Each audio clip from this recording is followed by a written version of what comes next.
కేసీఆర్ అప్పు చేసిండు 45,000 చెరువులు బాగు చేసిండు మిషన్ కాకతీయాల. కేసీఆర్ అప్పు చేసిండు 15 లక్షల మంది ఆడపిల్లల పెళ్లిళ్ళు చేసిండు. కేసీఆర్ అప్పు చేసిండు 15 లక్షల మంది ఆడ కూతుర్లకు కేసీఆర్ కిట్లు ఇచ్చిండు. కేసీఆర్ అప్పు చేసిండు 200 పెన్షన్ 2,000 చేసిండు. నేను అడుగుతున్నా రేవంత్ రెడ్డి, నువ్వు వచ్చి 2.5 ఏళ్ళ 4 లక్షల కోట్ల అప్పు చేసినావు. ఎవరికి ఇచ్చినవా పైసలు? ఏ రైతుకి ఇచ్చినావు? ఏ గరీబానికి ఇచ్చినావు? ఎక్కడ ఇండ్లు కట్టినావు? ఏం చేసినావు? మహిళలకు 2,500 ఇస్తా అన్నావు, ఇచ్చినవా? ముసలులకు 4,000 పెన్షన్లు ఇస్తా అన్నావు, ఇచ్చినవా? పిల్లగాళ్ళకు 2 లక్షల ఉద్యోగాలు ఇస్తా అన్నావు, ఇచ్చినవా? 4,000 నిరుద్యోగ భృతి ఇస్తా అన్నాడు, ఇచ్చిండా? స్కూటీలు ఇస్తా అన్నాడు, ఇచ్చిండా?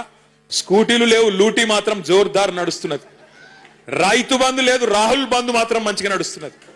రాహుల్ ఖాతాలో మాత్రం టింగు టింగు అని పడుతున్నాయి, ఇక్కడ రైతుల ఖాతాల్లో మాత్రం ఏది లేదు. యూరియా ఇచ్చే ముఖం లేదు, యూరియా ఇచ్చే తెలివి లేదు ఈ సన్నాసికి. ఈయనంట రైతు డిస్కామ్ పెడతాడంట.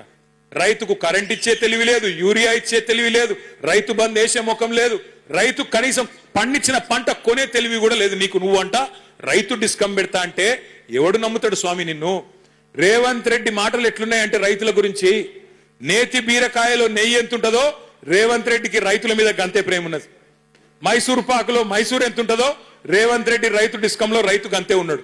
అది రైతు డిస్కమ్ కాదు, రైతు మెడకు ఉరిబెట్టే డిస్కాము, రైతును సంపేసే డిస్కామ్ తప్ప ఇంకొకటి కానే